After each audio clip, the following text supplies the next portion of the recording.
Welcome everyone back to the Crimson 15 Podcast. I'm your host, Crimson Sin. Be sure to follow us over on Twitter at C15 Podcast. Join the discussion over on Discord, link in the description below. And if you're enjoying the videos, be sure to sub, like, share, and hit that bell for notifications. Podcast character design is done by Demon Artie. Check her out over on Twitter at Artie Demon. You're going to see some great artwork, fan art, redesigns, original stuff. And if you like what you see, be sure to give her a like, a follow, and a retweet. So right back in with 12 Forever, and just so admin notes, yes, I am 100% aware of all the crap and stuff that the original show creator did and said, and all those horrible things she did, and she was off the show. There's a whole story behind it if you guys want to look into that, but I want to focus on the story being told, and there was a lot of people who worked on this. It wasn't just one person, so yeah, she's disgusting and gross, and I don't want to talk about her. You can look it up if you want to, but let's just focus on the actual episodes in the story. I forgot to do the titles of these ones, but the next one is episode 4, Guy Pleasant Forever. Not a bad message, it's just muddled. They could have done such a better job at it. It opens up, we're at a record store, and it's Todd, and I'm like, oh, who's this guy? Oh, it's his older brother. They're hanging out. They seems like they have a really good relationship, him and his younger brother. I don't like how they're goofing on the dad. Okay, I get it. So I thought to myself, okay, maybe the dad is kind of an idiot. He's not around. He's not doing the right stuff. He seems like a pretty decent guy. He wants to be involved with his family and stuff. And I guess, that makes him suck. But we see the rest of Todd's family. And it's nice to see an actual mom and dad together. And they actually look like they like each other. And he has 2 little sisters. They're absolutely adorable. And these Google SketchUp houses look too good. Like these 3D models, I hate them when they use these kind of things on buildings and stuff. They should, because the rest of the show has its own unique look, and these buildings don't fit the look of the rest of the show. But we learned that Todd's going off to college, and not Todd, but Todd's brother, and Todd's super sad about it, and that's kind of a real thing. And I think that's pretty cool. But he's like, don't worry, you'll be okay. I know you're strong, whatever, but I have to go. So he leaves, and I guess that leaves Todd to be like he's the eldest brother now. He has to take on the responsibilities. See, they don't really touch on these messages, but I can see them. I'll have to make up my own message because the show, I don't know what the message is sometimes. His little sisters are all crazy. Like anyone who's watched little kids, especially 2 little kids that are really close in age, these might actually be twins, but they don't ever say. They're just running around being nutso, just jumping all over the place. I want macaroni and cheese. I want a grilled sandwich. And the mom and dad are, not in the room. They're not watching the girls because they're dyeing the dad's hair. So dad's still trying to be like, I'm cool, I'm young. It's admirable. His wife likes it. So he's being a good husband. Come on. Like they're trying to show like it's a bad thing, but it's really not. They're going to go out and like, oh, you have to watch your sisters, make them dinner and stuff. And then Todd's like, oh, he like reluctantly does it. That's your family, bro. Those are your sisters. That's your family. That's what you do. See, I came from a humongous family, so none of this bothers me. I don't ever see a problem with any of this because this is what you have to do. His brother left him a little like care package, so that's some music and stuff like that, things that he remembers. He goes to go listen to the music, and his little sisters run in, and they're messing with him and pull his headphones off. But here's the thing: he left 2 really young girls that are running around acting crazy alone with no supervision. Todd, are you an idiot? Yeah, you don't get to have, you have to find your quiet time, and your quiet time isn't when these kids need to be watched. Ugh, that just bothered me. We get to Endless, and we all know what's going to happen. He's going to bury all that stuff and try to make, like, a surrogate brother. But this little green guy, I had to put the subtitles on because I couldn't understand anything he was saying. He's like, oh, time to make a daddy? That's like how he talks. It's ridiculous. And he's like, no, like an older brother, and he's cool, and he has all these things. Puts all the music in there, but before he can add the picture of his brother, that little goblin dude throws in a picture of a puppy and buries it. So it creates a guy who's all like rock and roll and music, and he's handsome because he put all all those rock star stuff in there, and he has like the legs of a dog, so he's like a dog centaur. Guy Pleasant, but he's not really pleasant. He's a real a-hole. He comes out of the sand, and he has he's all cool, and he has a British accent. And I actually thought it was kind of fun that Esther's like, oh, he's so hot. Like, well, look, she's actually physically attracted to a male. Isn't that wonderful? Even though he has like a dog body, but like at least his face and everything is human. And Reggie is like, oh, he's cool. Okay, we get it. Todd's like, hey, yay. He's trying to like talk to him, trying to be his friend. And he like wants nothing to do with Todd. Oh, these lovely ladies here. And it's a little weird. Like some of the dialogue here, like she's like, oh, don't think about it, just jump on him. Like, I don't know, am I seeing weird things with the dialogue, but it just is what it is. And they're like, oh, come along for the ride. He's like, oh, nope, only 2. So he's just being, Guy Pleasant is a complete jerk, complete AWOD, 100%. So he's out playing some music for the girls and some of the other inhabitants. Then, Todd is like, hey, I got a guitar. How about I wrote a song? Why don't we, we can jam together. He's playing it. Of course, Todd is an amateur, so it's not that great, but he could tell his feelings about, his brother going away and everything. And of course, Esther and Reggie being his friend are like, oh, that was a good song. It was great. But Guy Pleasant's all, oh, no, your song basically sucked. Here's my version. And it's like a poppy version of anything. And he plays it, and of course, everyone loves it on the island. And Todd's like, F this dude. I want to make a new, not Guy Pleasant, but make a new character. So he has some of the leftover stuff from his house, and then he puts the picture in there. But I thought, I already knew, since he is upset, he's angry, he's kind of acting like a baby, this is going to affect the outcome of this creature. And my God, this thing is the most horrific thing I've ever seen in my life. It has 2 faces, it's constantly crying, it's always sucking on body parts. Again, this is so weird. Is it because he was acting like a baby, so it's like a pacifier? Is that what it's like leading into? But this thing's absolutely horrific. It's like, oh, but Todd's trying to make the best of it. Oh, you can like be my new brother. So he's trying to like hang out with it, but it's just acting like a baby and it's being nutso. And of course, Todd's not being honest with his feelings with his friends because they're like, what's going on? I thought you were going to hang out with us. He's like, oh no, I'm cool. You go hang out with, super awesome Guy Pleasant. Like, fine, whatever. They take off. Guy's being a complete jerk. And then they start to realize how much of a jerk he is because all he cares about is himself and like how other people see him. They leave him like, hey, let's go back to Todd. Guy Pleasant can go kick rocks. He's a complete jerk because he goes on and like, oh, these 2 other girls, and he just tries to, no, he's not hitting on them, but he like puts all his attention to them and just forgets about Esther and Reggie. So he just, whatever's opportunity for him, that's what he's gonna do. Get back to Todd and he's, his monster thing. I forgot what its name was, but it's crazy. Constantly crying, it's screaming, it can't sing, it breaks his guitar. It starts like sucking on his head, like it's gonna like eat him. I don't know if it was gonna actually kill him or not.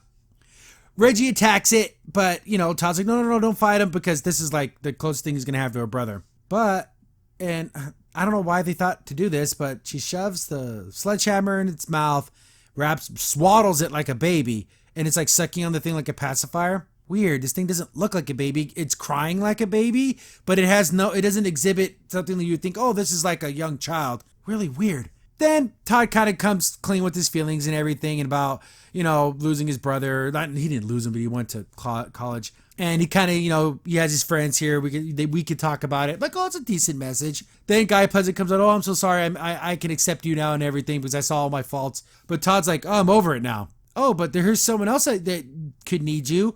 So they give him the monster thing. And it's like a baby. So, like, he has like a baby now. That's the same one I'm talking about, how it's all muddled and weird. It's weird. Get back to the house, and he's over with his friends. So it's him, Reggie, and Esther all watching the 2 little girls, which is awesome. But, so were they in Endless and they just left these girls home alone? Todd, are you out of your effing mind? But it's cool that he brought his friends over so they can all kind of enjoy it together. And then the dad is like, you know what? You've been trying so hard. And I thought, oh, you got him a guitar. He straight up gave him a banjo. Not necessarily the same thing, but his heart's in the right place. He's playing it. His little sisters, are being that. Look how cute these little girls are. Absolutely adorable. And he's being a good older brother, and he's like, hey, oh, the tickle monster, is chasing his little sisters around. Pretty good episode. I like the beginning and I like the very end. Everything on Endless was freaking weird. Get to Endless Forever. In this episode, if there's a message, I don't know what it is. It's just weird. We start out, the trio are on Endless, and they're dressing up, what's his name? Brown something. But they're like dressing him up like all crazy and weird, like, I don't know, some type of crazy, streetwalker lady. And he likes it. So they're dressing him like a girl, like, but it's okay. Esther's like, oh, I've been documenting things about this island because I'm trying to figure it out. Really dumb. This is a crazy, it's like Alice in Wonderland. You cannot make sense of it. It's a world of craziness. But Esther can't do that. And there's like this whole little thing like, oh, this drawer, when I opened it last time, it was filled with like sauce. He said something weird. They open it again and it's like a little family in there. And it's like, this episode's creepy and it's weird and it's kind of scary. Remember in Alice in Wonderland when Alice had enough of the crazy and she just wanted to go home. This is endless. I think you could probably take this place in little doses, but if you had to live there, you would go mad because it's absolutely crazy. That a camera that shoots cheese, so they're eating cheese. And Reggie's like, stop trying to figure things out. It doesn't matter. You don't need to know about when this place existed or anything. Don't you just go with the flow. Reggie and Todd, not Reggie, but Esther and Todd can't do that. They want to like interview people and figure out what's going on in this world and how long it's been here. And it just keeps blowing up in their faces, and it's just weird event after weird event. Oh, look, a giant pool of ranch. They're eating the ranch. And then they're trying to interview a snail guy, but he's really weird. But then there was this lady who looks like the most human looking thing here. She's like, oh, you've been studying Endless? Oh, I've been studying it for years. And they're like, oh, can we trade notes? She's like, oh, yeah, definitely. But there's only one thing you should know about Endless. And they're like, yeah? Oh, yeah, it's really important. Yeah? She screams, explodes like a piñata, and like crap flies everywhere. Madness. This world is crazy. Like, again, what's the message here? But, Reggie's been singing this stupid song about bags of butter. It's like a jingle the whole entire episode. And it's like, see, you can't make any sense of this. You try to interview this other guy, and he's like, oh, I lived in Kentucky. Like, he had like a normal story. Like, oh, I was born in Chicago and everything. They're like, what the hell? He's like, oh, look at my driver's license. And yeah, he's like totally from Kentucky. So he has this oddly real backstory to someone who looks like, I don't know, some type of intergalactic luchador bug wrestler, man. They made a stack of pancakes. It sounds like I'm just making, oh god, this episode's so weird. They made a stack of pancakes, and they want to interview the pancakes. And they're like, okay, I have some questions. Yeah, but you got to take a taste of me first.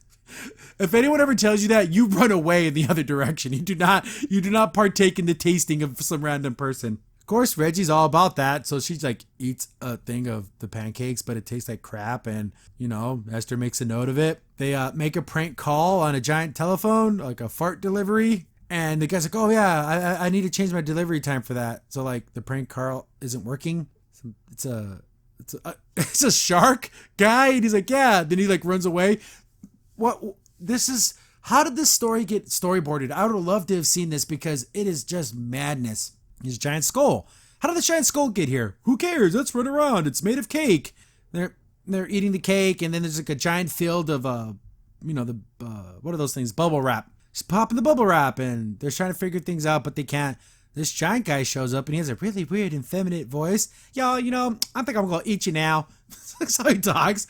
And they're like, what? And he eats them. They end up in a waiting room that looks like a really like boring, I don't know, like they're waiting to be interviewed. And they're stuck there now, and they can't get out. They run through the door, and the exits are connected.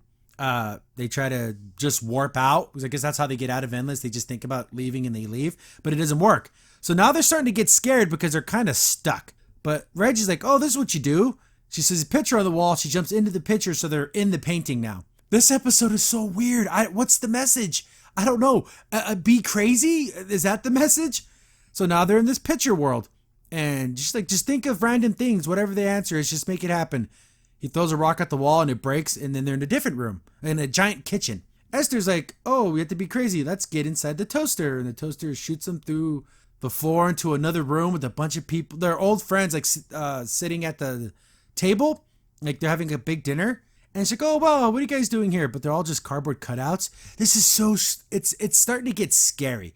And I kind of like the fact that Esther's starting to get really scared, because what if you're just stuck in this madness? Everything is cardboard. There's no way to get out. They're starting to freak out. But I guess I just feel weird explaining this. It's so weird.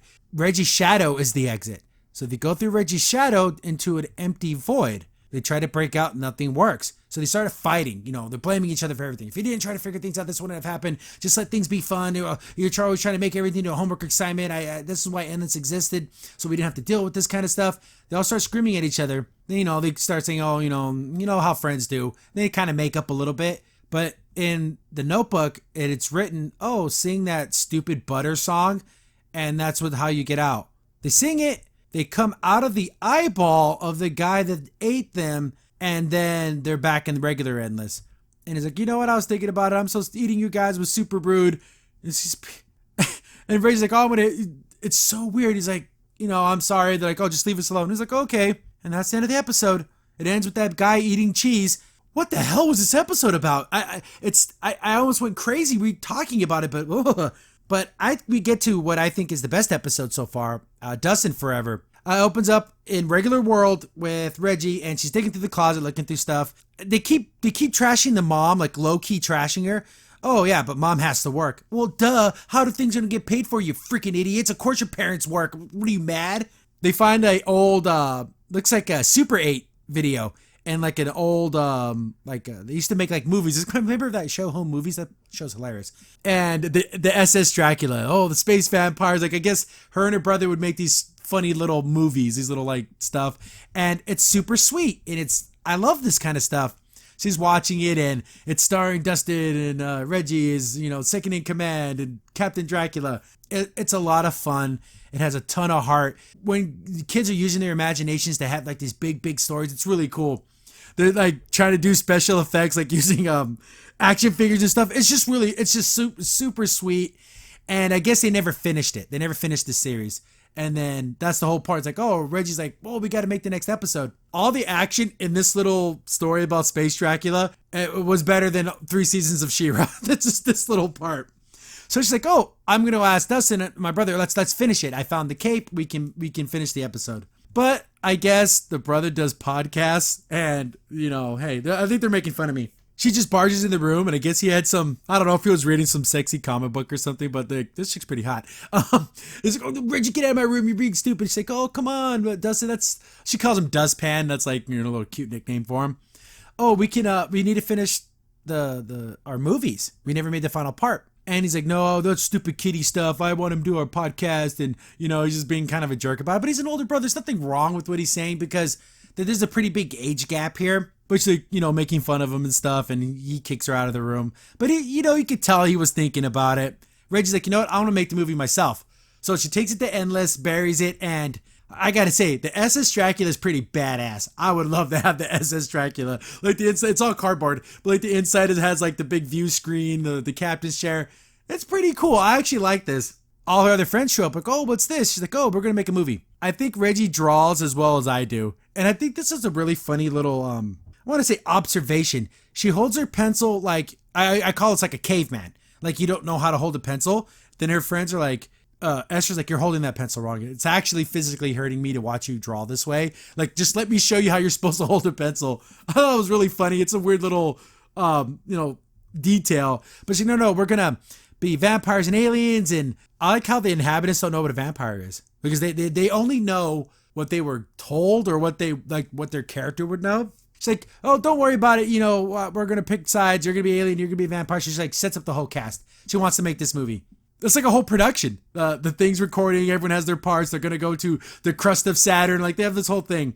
Esther's camera shy, whatever. She kind of gets over it a little bit. Everyone starts doing what they want to do. That big guy who's eating the cheese in the last episode just breaks through the wall. I want to be a pirate. And Reggie's like, no, there's no pirates. It's just aliens and vampires. But everyone wants to do what they want to do, which is kind of funny because Reggie's usually the person who says, do whatever you want. Who cares about the rules? But now she cares about the rules because it's her thing. Maybe Reggie learns a little bit here that, oh, maybe I'm this jerk, this ass that comes in and ruins everyone else's fun because I want to be crazy and weird. Now everyone else is being crazy and weird. It bothers her because she wants it to be like when her and Dustin used to make it. She keeps trying to do it, but everything kind of like, everyone's being crazy. They rip the cape and she gets like super sad and kind of goes in the other room because she wants to recapture that feeling she had with Dustin. Then her friends show up. Hey, come on, bro. Everyone's having fun, And, Reggie kind of understands. Yeah, they could be pirates. It could be fun. But, it's not what she wanted. We get back to Dustin's podcast, and my podcast is going to blow everyone's minds. They're deliberately making fun of me. He goes and sees the videotape of him and his little sister, and he's watching it. And you can tell it's that nostalgic, and it's fun, and it's innocent, and it's pure. I really like these parts of this episode. But Reggie tries to, play along. Everyone's going crazy, but it's way too crazy. No one's having fun. Everyone's just yelling and screaming, acting like maniacs, and they're destroying the ship because everyone's just being super rough. And Reggie's like, no, you're breaking the ship. When the ship all falls apart and breaks, you can see like it's heartbreaking for Reggie because this represented what she wanted with her brother. And it's broken now, and they broke it. Super sad. She's like, okay, whatever. Just forget it. This wasn't going to work anyways. I guess it was a stupid idea. But her little dude, the little brown guy, finds the cape and he tries to fix it. Super sweet. This guy's awesome. I like this little dude. This little furry dude. He brings her the cape and he's like, you know what? You guys can continue making the movie. You know, it's fine. Make it. You do whatever you guys want. It's just gonna, I'm just gonna mess things up, which is true because it keeps bothering her. Oh, this next part is so sweet. You gotta have heart, and this is so much heart. Dustin's been watching all their old Space Dracula movies, and there's some old movies on there. When Dustin was a babe, like a toddler, I guess that's when Reggie was born, and the mom brought her home, and he's holding Reggie, and they're both like little kids. Oh, it's so sweet. Reggie falls down and hurts herself, and he brings her a Band-Aid. Oh, look, we have matching Band-Aids, She looks up to her brother. It's so good. I wish the whole show was like this. And, he's acting goofy, so then Reggie acts goofy because she wants to impress her brother. Like all siblings do. They want to be like the older brother or their older sister. And then Dustin kind of sees all that, and he's thinking to himself, okay, I got to make this right. I got to do the right thing. Awesome. A+. Dustin's awesome. We actually see what it looks like when they come back from Endless. They just come out of a portal, and it's literally seconds before Dustin opens the door. So I wonder if he would have saw that, or it's super weird how this even works. Is Endless even really a place? But there's Reggie's on their bed, kind of pouting, and of course Dustin is like, you know what? Those videos, but maybe we could do like a podcast together, like do an audio episode. So they're gonna do like a radio play, which is super cool. There's so many cool ones out there now. And then Reggie's like, oh yeah, and she goes and hugs her brother. This is what the show should have been the whole time. It's absolutely heartwarming because they get to be fun and silly, and it goes to them making the episode, and Dustin's like, oh, Captain Dracula and the forces against the aliens and the crust of Saturn, and with his co-pilot, lieutenant, and it's so sweet and it's beautiful and it's kind, and I love it. I absolutely love that. This episode was the best of the bunch because it shows Reggie being kind. Reggie's so much more likable when she's being kind and sweet and being honest with herself. When she's being a freaking bitch and treating her friends like garbage, you can hate her. But this one, you want to love her. You wanted to have happy, have those happy feelings again with her brother. So I absolutely love this episode. This is the best episode so far. But yeah, another 3 episodes, no butt witch, which is unfortunate. But yeah. Hopefully there's more episodes like this. People have been telling me you're not going to like this series, but I really like this episode. So congratulations for Dustin Forever. Crimson Saint here. Thanks for watching the video. If you're enjoying the content, be sure to sub, like, share, and hit the bell for notifications so you don't miss a single upload. If you have any tips or story ideas, hit us up on Twitter at C15Podcast, or better yet, join our Discord server, link in the description below.